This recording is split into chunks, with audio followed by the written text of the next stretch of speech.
దేవునికి మహిమ కలుగును గాక. గడిచిన 5 నెలల తర్వాత మనల్ని ప్రభు ఈ 6వ నెల జూన్ నెల ఈ పవిత్రమైన మొదటి శుక్రవారం వరకు ప్రభు మనల్ని నడిపించినందుకు గాను మీ అందరికీ శుభాభివందనాలు.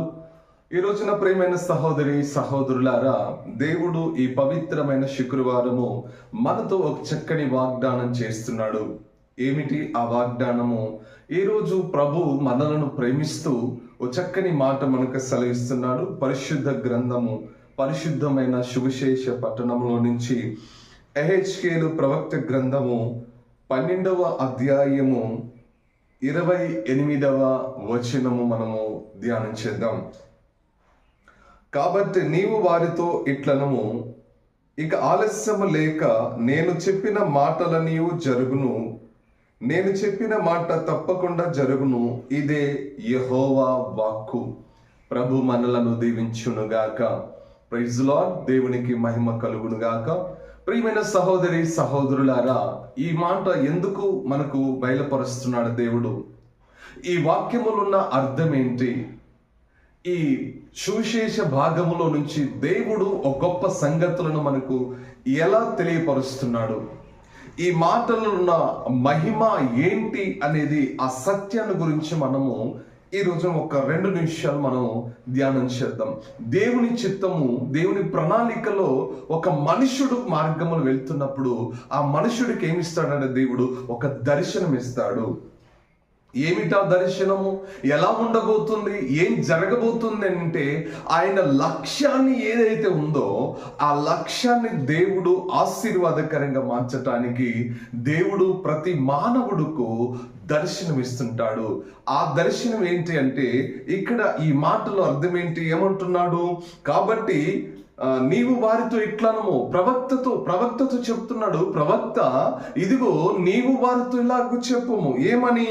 ఇక ఆలస్యం లేక నేను చెప్పిన మాటలన్నీ ఇక జరుగును. ఇక ఆలస్యం లేదు, నీకు మాట ఇస్తున్నాను కదా, ఆ మాట ప్రకారము నేను ఇక జరిగించబోతున్నాను. దేవునికి మహిమ కలుగును గాక.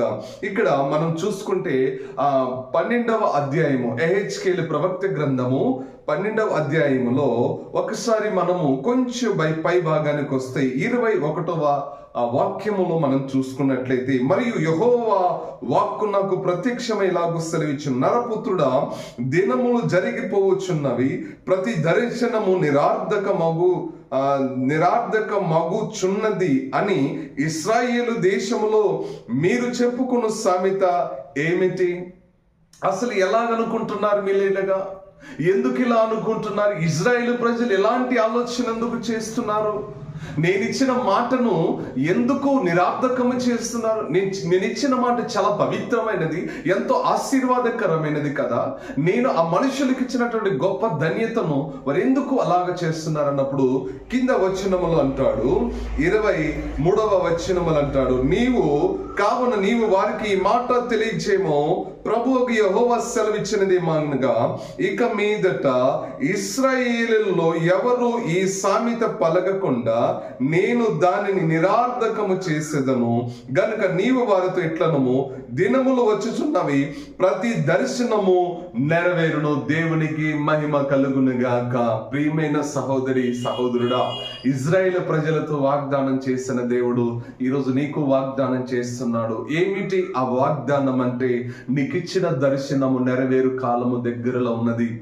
నువ్వు దేని నిమిత్తమైతే పోరాడుచున్నావో, దేని కొరకైతే సంకల్పించున్నావో, దేని కొరకైతే నువ్వు దేవుని ఎదుట ప్రార్థన చేస్తున్నావో, ఆ దర్శనము త్వరలో నెరవేరబోతున్నది. ఎంతటి సమయం అంటే, దేవుడు ఇక ఆలస్యం లేదంటున్నాడు. ఇదిగో నిన్ను కష్టపెట్టటము, నిన్ను ఇబ్బంది పెట్టటము నా ప్రభుకి ఇష్టం లేదు. అందుకే ప్రభు అంటున్నాడు, నీ దర్శనము నెరవేరే కాలం రాబోతుంది. నువ్వు పెట్టిన ప్రార్థన కార్యాలు నెరవేర్చబోతున్న కాలం రాబోతుంది.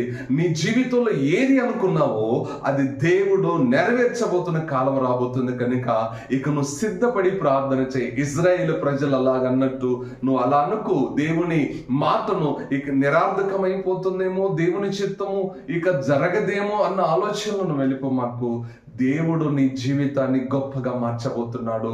దేవుడు నీ జీవితాన్ని ఆశీర్వదించబోతున్నాడు.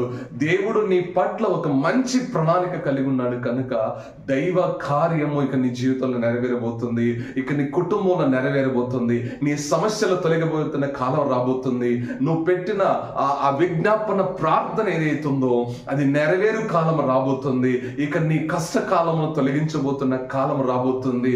నా ప్రభు నిన్ను, నీ జీవితాన్ని ఒక మహోన్నతమైనగా ఆశీర్వాదంలోకి నడిపించబోతున్నాడు. ఇక సిద్ధపడి ప్రార్థనా పూర్వకంగా ఉండుము. దేవుడు నిన్ను, నీ కుటుంబాన్ని దీవించునుగాక. ఈ పవిత్రమైన జూన్ నెల మొదటి శుక్రవారం రోజున ప్రియమైన సహోదరి, సహోదరుడా, దేవుడు నీ కుటుంబాన్ని ఆశీర్వదించునుగాక.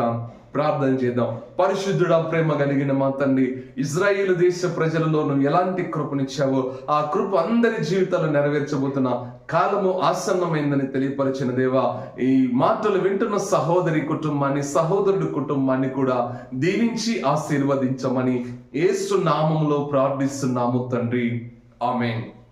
ప్రియమైన సహోదరి, సహోదరుడా, దేవుని పట్ల నమ్మిక ఉంచుము. ఈ దినమే నీ కార్యములు నెరవేర్చబోతున్నాడు నా దేవుడు. ఈ రోజే నీ కుటుంబ కార్యాలన్నీ నెరవేర్చబోతున్నాడు నా దేవుడు. అలాగనే ప్రియమైన సహోదరి, సహోదరులారా, మన యూట్యూబ్ ఛానల్ని సబ్స్క్రైబ్ చేయండి, బెల్ బటన్ నొక్కండి. అలాగే అనేకులకు షేర్ చేయండి, అనేకులు తెలియపరిచి అందరినీ సబ్స్క్రైబ్ చేయించండి. లైవ్ కార్యక్రమం ఇవ్వాలని, అలాగే బైబిల్ పరిశోధన కేంద్రం నుంచి అనేక సంగతులు మీకు తెలియపరచాలని చాలా ఆశగా ఉన్నాము. మీరందరూ సిద్ధపడండి. దేవుని మాటలు మనందరము అనేక మందికి తెలియపరచుదాం. Kiran Kumar Chennai YouTube channel subscribe చేయండి, అనేకులకు తెలియపరచండి.